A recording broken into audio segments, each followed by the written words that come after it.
Përshëndetje, miq të dashur, mirë se po takohemi në këto takime të rregullta në kuadër të emisionit Konteksti kohor me Hoxhën Bleri Musliu, ku sot do të diskutojmë një temë aktuale, ndoshta edhe e cila i prek ndoshta të gjitha aktorët tonë, pra ka të bëj me shkollat, me fillimin e vitit të ri shkollor, ku Hoxha do të na jap mesazhet të cilat i jep feja.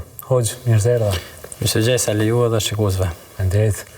Hoxh, veç e paralajmërum temën, çka thot feja për dijen ose diturinë? Bismillahirrahmanirrahim. Allahun e falenderojmë, selavatet tona ndaj Muhamedit alayhis salam, familjes, shokëve dhe gjithë atyre që ndjekin rrugën e tij.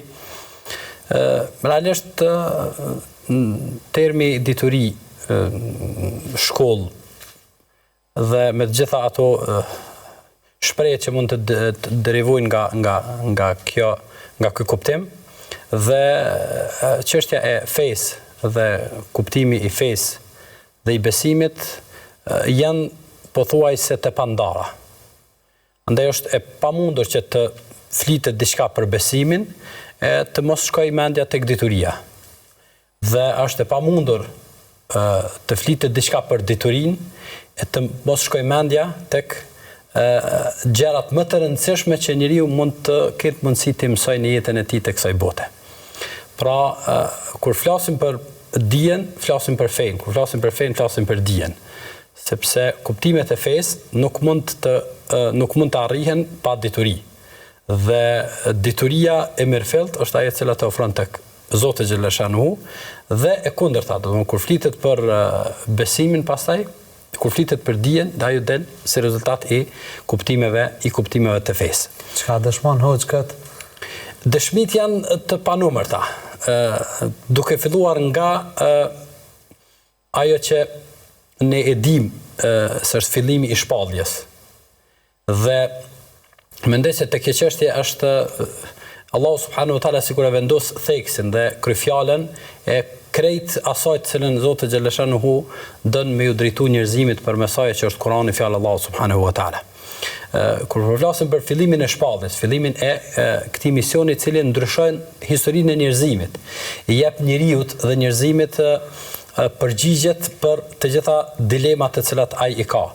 I jep njerëzimit rrugën e duhur se si duhet të jetohet jeta e mirë në këtë botë.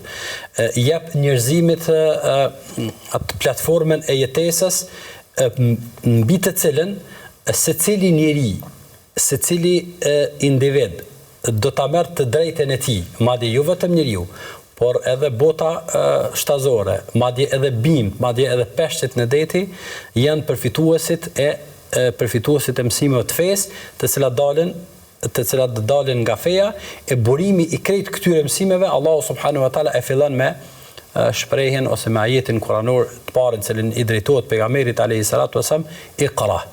Pra nga këtu fillon po themi ai rrugtimi i dijes të mirëfillt, mbi të cilën ndërtohet edhe kuptimet e fesë. Po pse ka zgjedhur Zoti me fillu me fillab, përderisa na dim se feja ka të bëjë me adhurimet ndaj Zotit, për shembull falo, agjëro, jep sadaka, domethënë këto kryesisht na i shohim si fe. Pse lexo? Është edhe lexo fe, adhurim? Pikërisht ajo është cilën Allahu subhanahu wa taala don me zgju njeriu nga gafleti, nga shkujdesja, nga përgjumja, nga mbetja në gjendjen e zakonshme, të pandryshueshme të tij.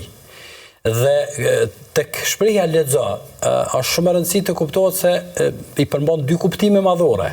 Është leximi formal, leximi praktik që ne mund ta bëjmë, por edhe një lloj leximi i veçantë i tërë asaj që njeriu e sheh. Pra lexo se çka po ndodh rreth teje. Lexo se dielli dhe hana nuk janë të rastësishme. Lexo se nata dhe dita nuk vinë kot. Lexo se historitë e të kaluarës të njerëzimit kanë mësime dhe mesazhe. Lexo se si kanë përfunduar zullumçar, lexo se si kanë përfunduar njerëzit e mirë, lexo veten tonë, lexo rrethën e situatën që e kalon tek ta e kështu me radhë. Pra të gjithë i tërë ky lexim, duke bashkangjitur edhe leximin praktik pasaj, të librit, të asaj që shkruhet, të asaj që bëhet, të asaj që zbulohet të kështu me radhë, e tëra kjo të shpihet në një kuptim, ajo që është njohja e Zotit, njohja e Allahut subhanahu wa taala. Andaj nuk ka mundësi njeriu të lexojë në lexim të pastër, qoftë asaj që e rrethon, qoftë të leximit praktik, përveç se ai do të sjellë në rezultate të caktuara, të dobishme, të mira, të lakmueshme, qoftë në raport ose në aspektin asaj që njeriu në ofron tek njohja e Zotit, qoftë tek çështjet praktike dhe çështjet jetësore.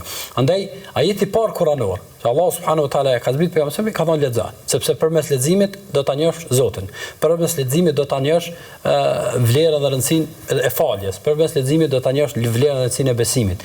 Përmes leximit do ta njohësh vlerën dhe rëndësinë e moralit, të edukatës, të sjelljes, të qenies të dobishëm ndaj tjerëve e kështu me radhë. Tek fundit kush ne i ka mësuar të gjitha këto pastaj? Është leximi. Është leximi ai i cili njeriu e sjell tek rezultatet e duhura, qoftë në aspektin e tij personal, edhe të arritjes së qëllimit të krijimit, edhe të lënë një zgjurmë pastaj në jetën e tij, qoftë në mësimet edhe dobit dhe zbulimet dhe të arritura të tjera të cilat ja lehtësojnë njeriu jetën këtë botë. Po nëse ndalemi edhe mendojmë se në kohën në cilën ka ardhur kjo lexo, i bën që ka qenë fillet e Islamit, për shprehjeve të para që Zoti ka folur Muhamedit alayhis salam është lexo. Edhe shohim gjendjen e sahabëve, të njerëzve që kanë jetuar atku, i bën që me këtë ka filluar një mision që tash ne shohim rezultatin, s'ka vend botë që nuk e din për Islamin. Ai bën që me lexo ka filluar ose bereqeti këtë kësaj ka qenë që kjo lexo. Nuk ka dyshim se çdo detaj i shpalljes i ka mësime dhe urtësitë e veta. Arritëm ne ose nuk arritëm të izbulojmë ato. Duhet ta kuptojmë edhe një gjë, se çdo pejgamberi Allahu subhanahu wa taala ka ardhur me sfidën e njohur të popullit të tij. Dhe nëse shohim Isa alayhis salam ka ardhur me disa mrekulli, sepse në atë kohë ka qenë shumë e përhapur çështja e mjekësisë edhe e medicinës. Andaj ka ardhur Isa alayhis salam me disa mrekulli të cilat kanë qenë mbi mundësitë e tyre reale, të cilat ata i kanë bërë. Andaj i kanë gjallë të vdekurit, ka marru nga dheu, shpend gjallësa, pastaj i ka fry me lejen Allahut subhanahu wa taala, është fut shpirti e kështu me radhë. I ka shëruar të verbrit. Të gjitha këto kanë qenë fundi i kufinit të mundësive të njerëzve. Nëse shohim Musa alayhis salam ka ardhur me mrekullinë e kohës, e që ishte magjia dhe sihri që ata ju banë njerëzve dhe njerëzit mendonin se ata janë të pamposhtur dhe vije me një mrekulli të thjeshtë nga Allahu subhanahu wa taala e mposht të arriturat maksimale të tyre që i kishin në siher e kështu me radhë. Ndërsa kur po flasim për pejgamberin, po flasim për një mrekulli e cila dallon nga mrekullitë paraprake. Në dy aspekte. Aspekti i parë është i ngjashëm, aspekti i dytë është dallues, sepse mrekullitë e pejgamberëve të tjerë ishin të kohës dhe ato përfunduan. Ndërsa mrekullia e pejgamberit ishte se në atë kohë tek arabët ishte shumë e njohur poezia. Dhe arabët janë shumë të njohur për këtë punë. Kanë qenë shumë të njohur dhe vazhdojnë të jenë të njohur. Allahu xhallahu xhanu sill Kur'anin në të njëjtën fushë, që ata ishin shumë të zot. Ishin shumë të zot. Dhe edhe mendjet më të arta të tyre e pranojnë momentin e parë që dëgjojnë Kur'anin, se thonë që nuk ka mundësi të jetë poezi. Kjo është aspekti i parë. Aspekti i dytë, që dallon pastaj Kur'anin, është se urdhri për lexo dhe mrekullitë të cilat i përmban Kur'ani kanë mbet sfiduese dhe mbeten mrekulli të gjithmonë deri në Kiamet. Andaj sfida që Allahu xhallahu xhanu ka sjell para 1400 viteve është sfidë reale. Është sfidë reale, ku Allahu xhallahu xhanu thotë: "Fa'tu bi sura", bëni një sure pra. Nëse s'keni mundësi, bëni një ajet. Këtë njerëz edhe gjenit mbledhuni sillni një ajet të ngjajshëm me Kur'anin. Shumë e thjeshtë kjo punë. Andaj kjo sfidë ka mbet edhe njerëzit janë të dorëzuar edhe pse sot nuk e pranojnë. Kanë mbet disa sfida që janë reale, për shembull sfida ku Allahu subhanahu wa taala në Kur'an tregon se ata që nuk besojnë do ta kenë jetën e vështirë në brendsinë e tyre, ajo është dëshmi. Ata e shohim dhe vërtetojmë çdo herë dhe e kundërta, ata që besojnë do ta kenë jetën e qetë dhe jetën e mirë, pavarësisht se rrethana çfarë jetojnë. Bereqeti këtë kësaj, që të kthehemi tek ajo është tek leximi. E Kurani është lexim, Kurani është shkencë, Kurani është mësim, Kurani është urtësi, Kurani është metodë jete, Kurani është lidhje me Zotin, Kurani është rregullon raportet familje, Kurani krejt është ai i cili lexon, ai i cili kthehet tek leximi dhe pastaj Kurani e nxit njeriu madje që ose i jep disa sinjale shumë të rëndësishme para 1400 viteve edhe në aspektin e zërimit të njohurive të njeriu edhe në aspekte tjera. Edhe në aspektin e shikimit të natyrës edhe të gjithësisë, të astronomisë, të orientimit, të gjeografisë, të biologjisë, të mjekësisë, ku thirrë edhe tregon për etapat e krijimit edhe mënyrat e krijimit të kështu me radhë. Pra jep sinjalet e para dhe sikur njeriu e asoj kohe don me zu nga i gafleti, nga kujdesja për ta vendosur në binar të duhur ku do të arrijë të i bëj bashkë njohjen e krijuesit dhe njohjen e vetvetes përmes dijes edhe shkencës edhe zhvillimit edhe të qenurit i dobishëm pastaj edhe për të tjerët. Andaj çelësi i këtë kësaj është lexo. A është lexo hoq edhe çelësi i ndryshimeve, situatave të ndryshme, për shembull, na veç e përmendëm më herët që situata ka qenë fillet e Islamit. Situata ka ndryshuar shumë. Edhe na kemi nevojë shumë për një ndryshim situatës. A është kjo zgjidhja? Ne kemi nevojë sot shumë për lexim. Kemi nevojë të madhe për edhe si individ, po edhe si shoqëni në një rishikim të pozicionit tonë përballë dijes, përballë shkollës, përballë institucionit të shkollimit, domthonë shkollës, përballë arsimit, përballë ngritjes së vetdijes, edhe të kulturës së leximit edhe të mësimit. Mendoj se kam frikë se jemi në një nivel jo të duhur, jo të kënaqshëm, ku edhe ata të cilët merren me këtë çështje nuk e bëjnë me një vullnet të madh, nuk e bëjnë me një dëshirë të madhe, nuk e bëjnë me një pasion, nuk e bëjnë me një mision, sepse edhe nxënia e dijes, edhe dhënia e dijes janë mision. Edhe janë pasion, njeriu duhet ta shijoj, duhet ta përjetoj, duhet të kënaqet, duhet ta kuptoj se çka vjen pas leximit edhe mësimit edhe shkollimit, cilat janë targetet që ai don t'i arrijë përmes hapave të cilët ai ndjek e kështu me radhë. Andaj çelësi i ndryshimit ton në aspektin pozitiv, mendoj se është tek kthimi i referencave, i fokusit edhe tek burimi i leximit edhe i mësimit. Këtë sigurisht se ne mundohem që ta bëjmë përmes ngritjes së vetëdijes edhe rikujtimit të vlerave edhe rëndësisë që ka nxënia e dijes, marrja e dijes. Andaj pejgamberi alayhis do të mjaftonte për neve Allahu msale, edhe për secilin që na ndëgjon, për ai i cili jep mësim edhe ai i cili merr mësim, do të na mjaftonte hadithi e pejgamberit alayhis salatu wasalam i cili thotë men salaka tariqan يطلب فيه العلم من سلك طريقا يلتمس فيه علما سهل الله له به طريقا الى الجنه. Ai cili niset në kërkimin e dijes, pra nisni rrugtim në kërkimin e dijes, Allahu xhallashanu do t'ia lehtësoj këtij njeriu rrugën për xhenet.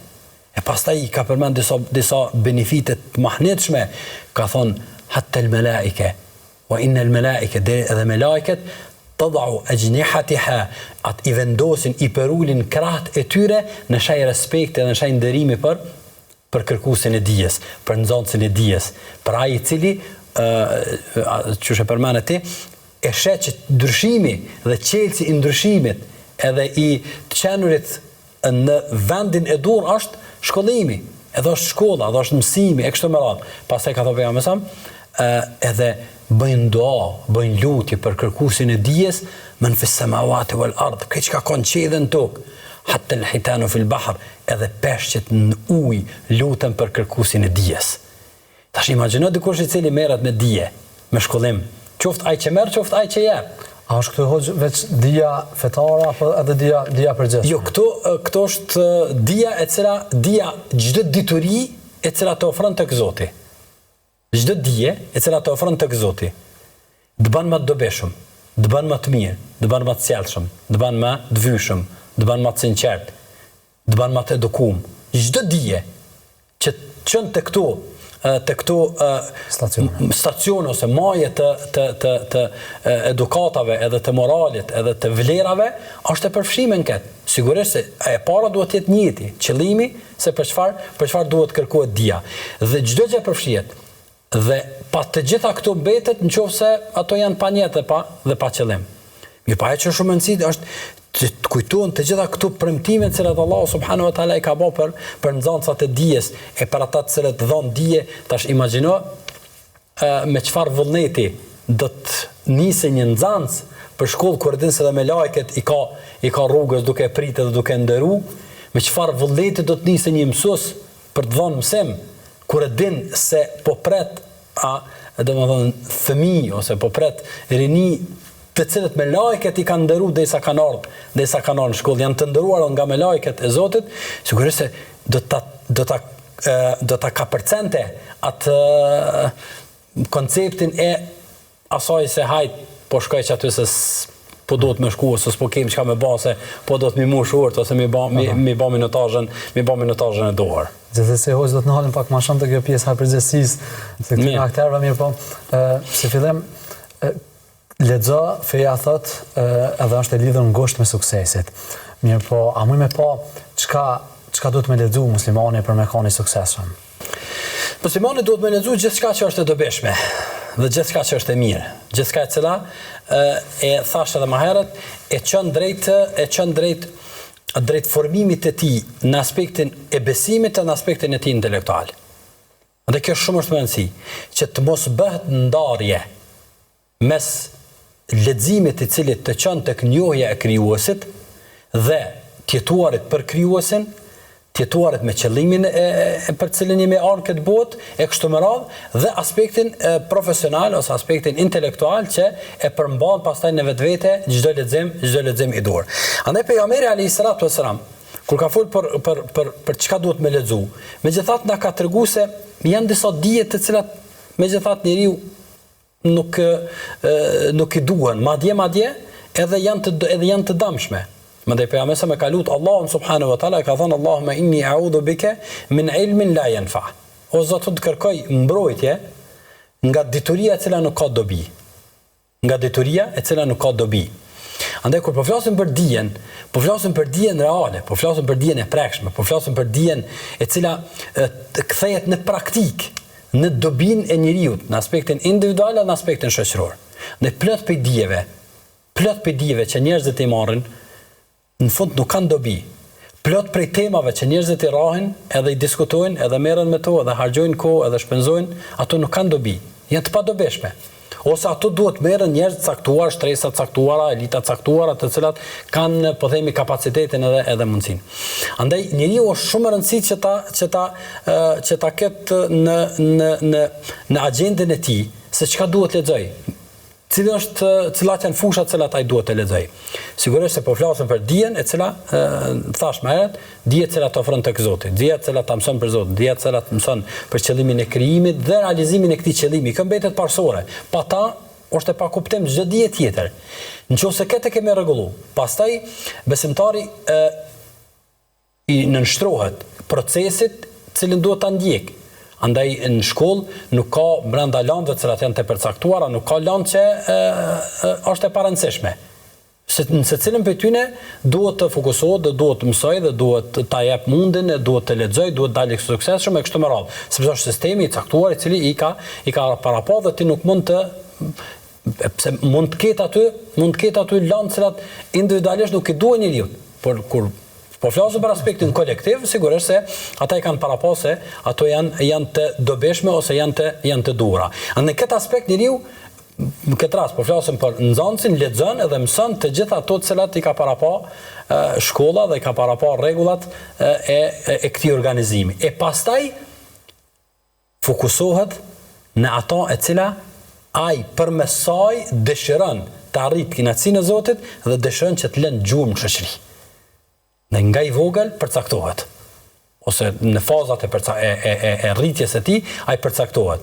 Se cilat janë në çfarë aspekti don me lënë gjurmë gjurmë të tij. A do në aspektin e mjekësisë, a do në aspektin ekonomik, a do në aspektin e social, a do në aspektet të profesioneve të caktuara, profesioneve të ndryshme, të cilat janë shumë të rëndësishme pastaj në to të fokusohet dhe të lexoj shumë, që të arrijë deri tek, po themi, fundi i shkencës së caktuar.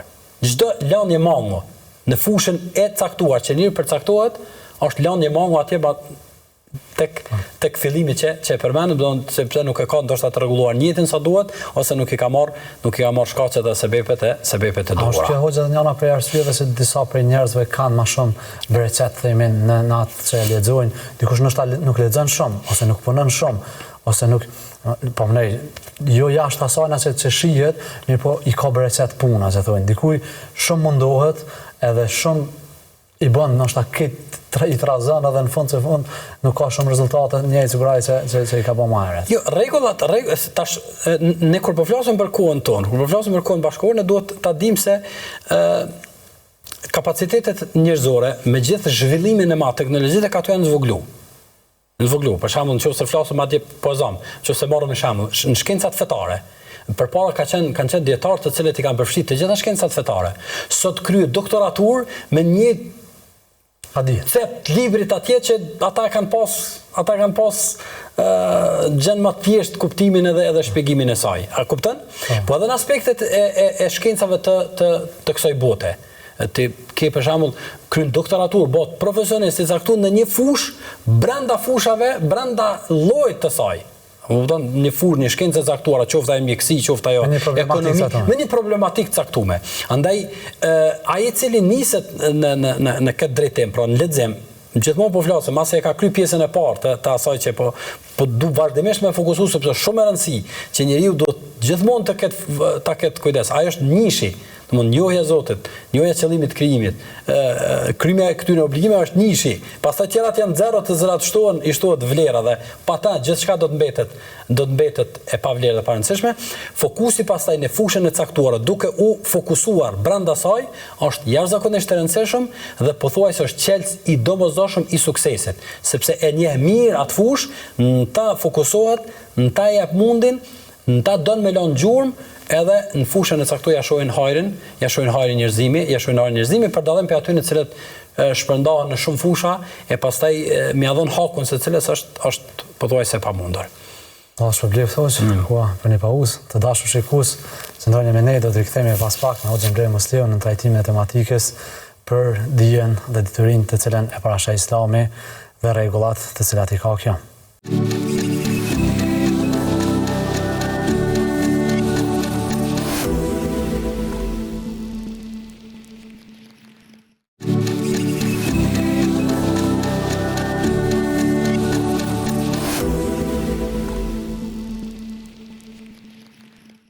Dashur miq, jemi pjesën e dytë të emisionit me Hoxhën Bre Musliu.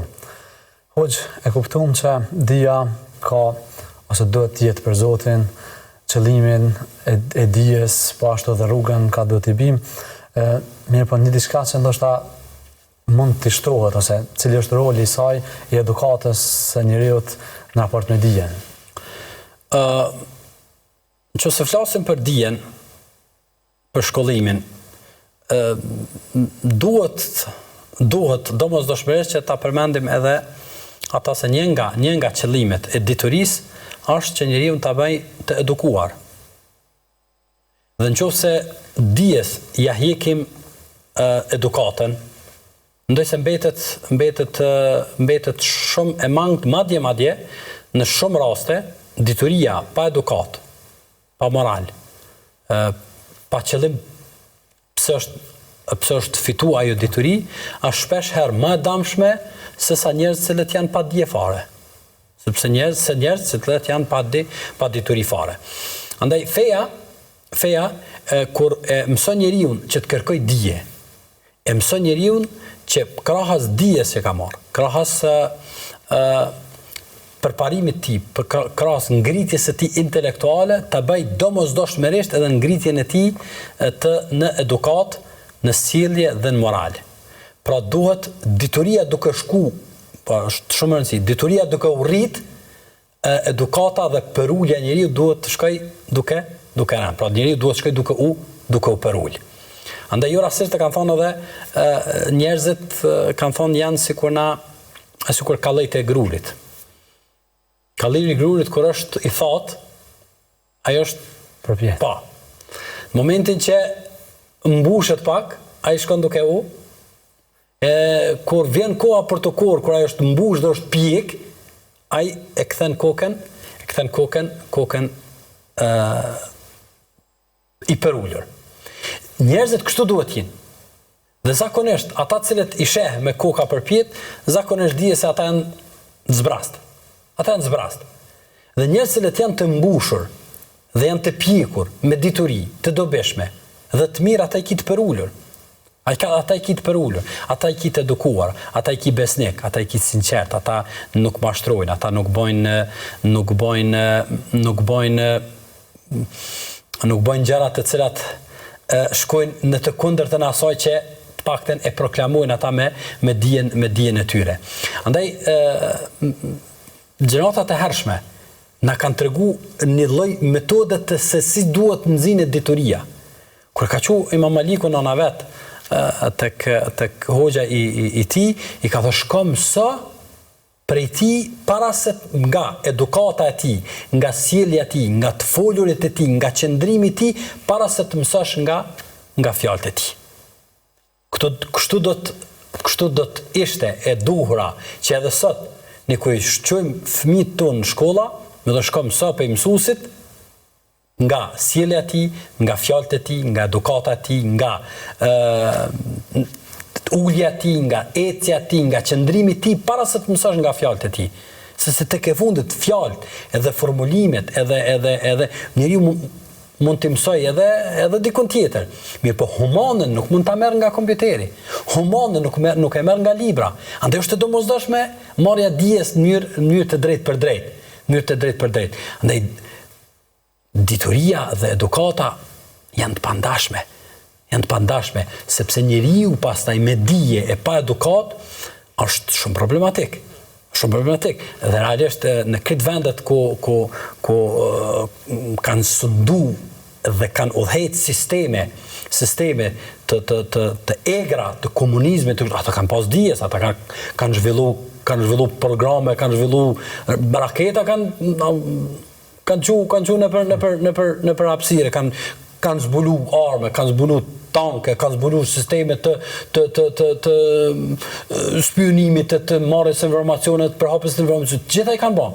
Ama kur ta zhvesh njeriu nga humania, nga edukata, nga sjellja, nga morali, ai pastaj bëhet zullumçar i madh. Unë mendoj se sot tek ne është e nevojshme shumë që të ngritet ky shpirti i mësimit bashkë me edukatën dhe mësimit bashkë me moralin, sepse në fund të fundit mbetet një diplom, por në qoftë se ajo nuk është e përcjell me përgjegjësi, me kujdes, me dëmshuri, me dhënie përparësi të atij cili ka të drejtë, me mosmarrje të përgjegjësive ku njeriu nuk mund të mbartë kështu me radhë, mendoj se damet pastaj janë shumë të mëdha. Kemi hoqë të përgjësia dhe të edukata, po dyshim s'mundi me pa përmen atë që kemi aktualitet tash, fillimin e shkollave, edhe përgjësin e prindve për edukatën e fëmijëve, ku na çdo ditë sfidohemi, si më thënë, ndoshta se të shes shumë fëmijë të pa edukuar, cila është përgjësia e ne prindi për fëmijën e tij që pastaj ai me çun shkollë tash si mu, po më të edukuar, pastaj me pas mundësinë mësuesat me arsi mu. Në çfarë përgjegjësie ka, se me çka ngarkon feja prindin në raport me fëmijën? Ne duhet ta dimë se çdo individ brenda shoqërisë ka përgjegjësitë e veta. Dhe asnjëri nga ne nuk lirohemi nga përgjegjësitë. Kur po flasim për përgjegjësitë, gjithmonë po flasim fillimisht për disa privilegje të cilat i kemi. Se të jesh prind, megjithatë është gradë, është privilegj, është kënaqësi. Të jesh mësues, është gradë, është privilegj, është kënaqësi. Të jesh udhëheqës në institucione të caktuara, instanca të caktuara, ka arrit aty me një lloj merite, një lloj grade, një lloj shpërblimi i punës edhe i mundit edhe i sakrificës që e ke bën të kaluar në kështu me radhë. Pra, po flasim fillimisht për shkallën e për shkallën e begatisë, të cilën e ka secili prej neve. Krahas begative, edhe të mirave të cilat Zotin e ka dhënë, kërkon nga ne edhe çështjen e përgjegjësisë, edhe të detyrave, edhe të obligimeve të cilat i kemi, edhe i bartim dhe duhet i bartim brenda kësaj shoqënie. Mendoj se çështja e përgjegjësive në këtë rast duhet të ndahet, mendoj se është, sidomos kur flasim për shkollat, po flas në tri kënde shumë të rëndësishme. Ato janë, ose në një trekënd shumë i rëndësishëm, prind, mësues edhe nxënës. Nëse ky trekënd funksionon i ndarë nga njëri tjetri dhe nuk e sheh njëri tjetrin si palën e domosdoshme për të zhvilluar procesi, mendoj se këtu kemi mbet shumë anë. Kur secili nga ky trekënd e sheh veten pa përgjegjësi dhe kërkon që madje dhe përgjegjësitë e veta të ja bart palës tjetër, mendoj se kemi dështu. Andaj në këtë rast prindi shumë rëndësi që para se të mendoj se si t'ja siguroj librat, si t'ja siguroj fletorët, si t'ja siguroj çantën, e që janë të domosdoshme për të zhvilluar një proces mësimor, mendoj se është shumë e rëndësishme që kur ta nxjerr fëmin nga shtëpia për shkollë, ta kuptoj se çfarë gjuhë do të flet fëmiu i tij. Ta kuptoj se fëmiu i tij kur ta sheh një të moshuar, çfarë sjellje ka me pas ndaj tij. Fëmiu i tij kur ta sheh një njeri më të dopt në gjatë rrugës, çfarë ka me thonë atij. Fëmia paraprakisht, para se të shkojë në shkollë, duhet ta di, pra prindi është ai i cili duhet ta kuptoj se çfarë pozicioni i ka dhënë shkollës tek fëmia i tij. Çfarë pozicioni ka mësuesi tek fëmia i tij. Sepse fëmia krejt këtë koncept e bën në shtëpinë e tij paraprakisht. Ai në shtëpi mësohet çka duhet me bë rrugës, në shtëpi mësohet çu duhet më ul, në shtëpi mësohet çu duhet me respektu mësuesin, në shtëpi mësohet çu duhet me respektu shkollën, në shtëpi mësohet ai. Andaj prindi para se me duhet me i pa qito, duhet me shiku qito, sepse shumë e rëndësi për prindin me kuptu se fëmin të cilën e nxjerr për në shkollë. A e ka nxjerr për një diplom, edhe në fundit për me shtin në punë dikon edhe me marrë në rrogë, apo e kupton se fëmia e tij është mundësia e artë, e fitimit të gjurmëve të jashtëzakonshme që ai ka me bë në jetë, e ka me shku prindit shpërblimi edhe savapi. Kjo është e domosdoshme. E pastaj, fëmia do ta kuptoj se çfarë mundësie ka para vetes së tij. Po fëmia nuk mund të arrijë vetë, fëmia do ta mësoj dikush. E fëmia do ta kuptoj se bankat shkollore njëherë kalohet nëpër to. Klasat caktuar njëherë kalohet nëpër to. Mundësitë për me mësu njëherë kalohet nëpër to. Ajo nuk kthehet më, ajo kalon. Dhe ai duhet ta kuptoj se me lajket i shtrin krahët në nderim të tij. Imagjino çu duhet të sillet ai i cili po ecën për kratë me laçeve. Ta më nëse fëmijët tonë kishin me ecë me këtë bindje. Nëse fëmijët tonë kishin me kuptu dhe kishin me ditë se dituria është adhurim për adhurime të mëdha të Zotit. Adhurim për adhurime të mëdha, e pastaj çdo shkronjë që e shkruan, çdo numër që e llogarit atje, çdo lodhje që e ka, çdo mundim që e ka, çdo dërim që e ka në peshorën e veprave të mira.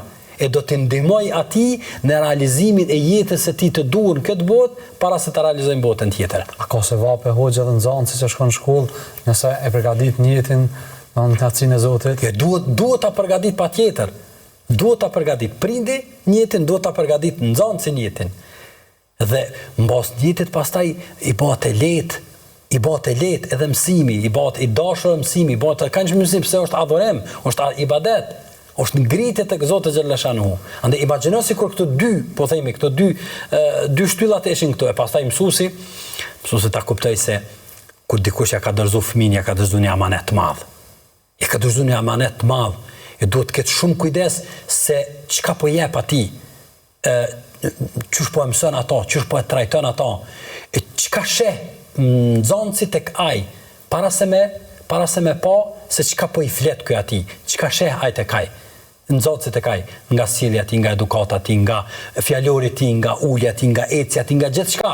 Ne të gjithë kemi qenë nxënës dhe ende ndoshta i kemi të fresta qëndrimet ose veprimet të mësuesave tonë ndoshta para sa viteve. E nëse kupton pastaj peshën e kësaj përgjegjësie dhe kupton se çdo mangësi që e lën me qëllim ose pa aftësi që e ka, sepse njëri mund të thotë s'do të më pranu fare. Qëse nuk i Zotit, s'do të më pranu.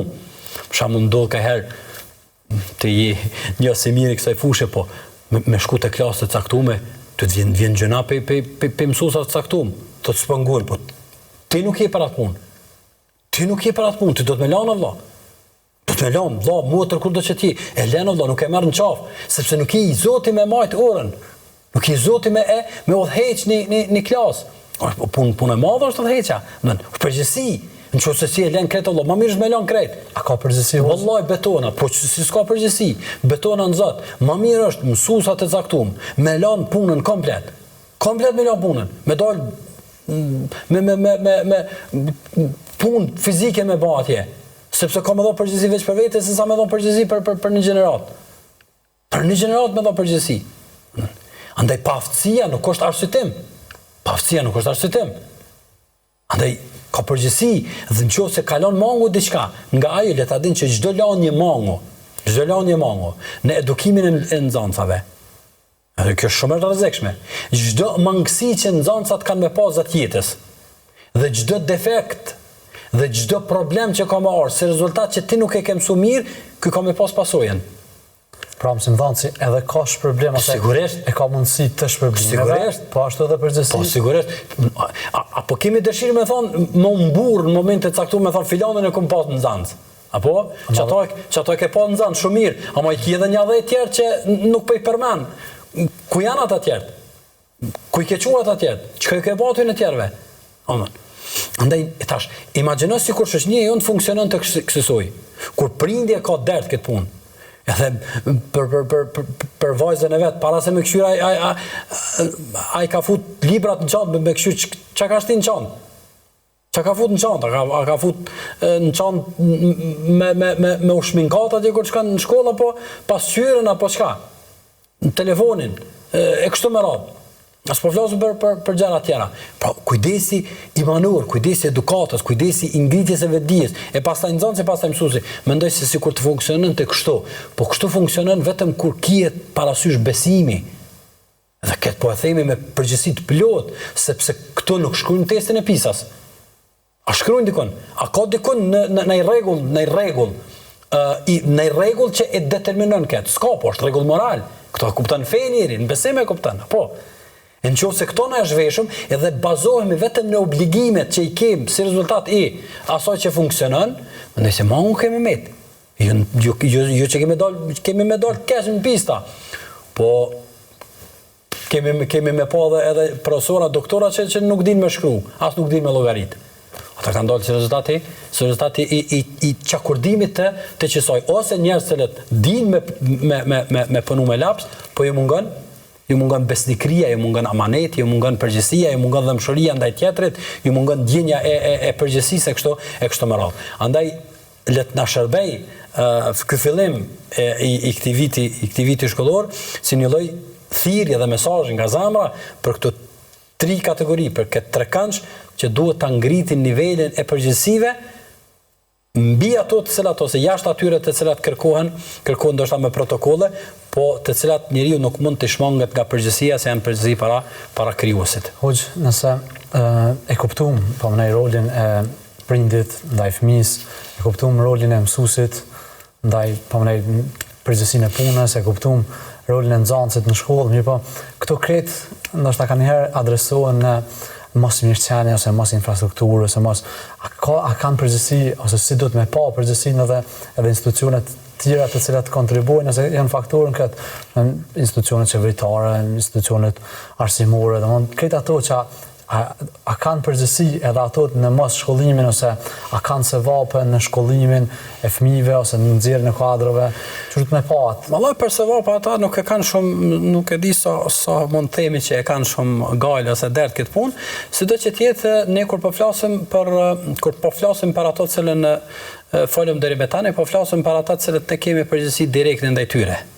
Andaj për prindët kemi përgjegjësi që të flasim, për nxënësat kemi përgjegjësi që të flasim, për mësuesat kemi përgjegjësi të flasim, sepse sidomos një pjesë të madhe të tyre që kemi meq, kemi shokë, kemi vëllezër, kemi njerëz që madje edhe ndajmë një pjesë të madhe të jetës bashkë me ta, dhe në aspektin e përgjegjësive që i kemi para Zotit, në ngritjen e vetdijes edhe të nivelit edhe të përgjegjësisë për njerëzit e këtij vendi, të këtij populli, të këtij dheu që secili prej neve ja ka borxh në secilën situatë me dhënë kontributin e vet. Nëse në luftë duhet me luftu, në paqe duhet me shkollu, në paqe duhet me kon të edukum, në paqe duhet me zhvillu që ato të cilën e kemi fitu. Edhe mos me humb pastaj për shkak të mos sinqeritetit tonë, mos besnikrisë tonë kështu me radhë. Për instanca më të larta sigurisht se ka instanca tjera të cilat merren me kujdesin e tyre, nuk kam njohuri, dhe nuk mund të flasim sepse duhet kemi statistika, duhet dim se sa janë po mendoj në nivelin e duhur edhe kushtet e kështu me radhë, ndaj nuk kemi përgjegjësi në këtë pjesë, kemi përgjegjësi në pjesën imanore, pjesën edukatës, pjesën e moral, pjesën e sjelljes, gjithmonë duke u thirr nga ajo metoda që pejgamberi alayhis salatu wasallam u ka mësuar sahabeve, edhe është trashëguar gjenerat pas gjenerate deri tek ne, ku nëse e inkuadrojmë metodën e tillë të veprimit edhe të menduarit, mendoj se ne kemi dalë fitues dhe rezultatet nuk do të mungojnë në asnjë mënyrë. Kemi hoqë edhe dy pika shkurt e para kjo dul ndoshta tash, po bëj ka një herë me thonë zdi, a? Ban shpesh besa me thonë zdi, edhe kur kemi kompetenca sigurisht se duhet me thonë zdi, madje është shumë madje në shkolla duhet me mësu ka herë që me thonë zdi. Duhet me mësu që me thonë unë s'jam për këtë punë, duhet me mësu që me thonë s'jam për këtë punë, zdi valla. Sepse me thonë zdi nuk e marr këtë detyrë të e pështon. Po e pështon sepse do ta merr dikush tjetër i cili mund të ketë njohuri, mund të ketë përgjegjësi, mund të ketë bagazh që din me thënë që kështu me radhë. Andaj kemi rastin e Ibn Omerit, kur pejgamberi sa më ka bën një pyetje një herë për ngjashmërinë e njerit me një pemë, edhe thot Abdullah ibn Omeri, thot unë e dita, dhe më shkoj mendje domethënë, deshta më dhon përgjigje, po më kujtu Omeri, më kujtu Abubekri, më kujtu Omeri që ishin prezant aty, marra me fol para tyne. Ka duhet më na marrë me fol para do njerëzve, ka duhet më na marrë me marrë përgjegjësi para do njerëzve, ka duhet më na marrë tore, me marrë domethënë poste ose përgjegjësi të caktuara kur domethënë ka njerëz se cilët mund t'i bartin ato. Imam Maliku thotë e kanë pyet me pyetje të tëra dhe është përgjigj shumicën e tyre ka thonë nuk di. Shkollimi duhet na mësoj me thonë s'di, aty ku na nuk dim. Mas krejt që ty ne, që shmënët me dalë, me thonë që muslimani është i prapambetur, ose nuk është mod. Edhe kjo është, mendoj, një çështje e cila jo rrallëherë synohet me mbrojt me retorik. Unë jam nga ata cilët në vazhdimsi mundohem me përpjekem që çdo dyshim, çdo gënjesht, çdo parull, çdo sharri, çdo fyrje, çdo pretendim i dikujt nuk duhet të luftohet me retorik. Duhet të luftohet me punë. Ne mund të tregojmë tjerëve se Islami është për kur t'ja tregojmë shembuj praktik, këtë rast nga xhamati i jon të suksesit, jo vetëm në rrafshet lokale, por në rrafshet globale. Për me emën, filani në këtë fushë, filan në këtë fushë, dhe burimi këtë që sa ka qenë Islami, besimi, edukata, sjellja, morali dhe eca në rrugën e dur. Ajo është e vetmja përgjigje. Unë kam besim të palohatër se ecja jonë në për këta hapa, në për këtë rrugë, ecja jonë në fund të rrugtimit ka me nënxirr të tillë. Sepse nuk ka se si të mos jetë ndryshe, pos ashtu që Allah subhanahu wa taala na ka mësuar, e Allah na ka mësuar se ata cilët ecën këtyne rrugave, këtyne hapave, padyshim se suksesi dhe rezultati është i pamunguar për ta. Hoxha Allah të shpërblet se ishe dashur. Amin inshallah, faleminderit e vjuesar. Allah shpërblet. Të dashur shikues, me kaq po përmbyllim me këtë takim duke i uruar nisjen e fillimit të mbarë të vitit shkollor dhe në kuptimin e përgjegjësive të secilit aktor në këtë proces. Deri në takime të tjera, mbetshit në mëshirën e Zotit.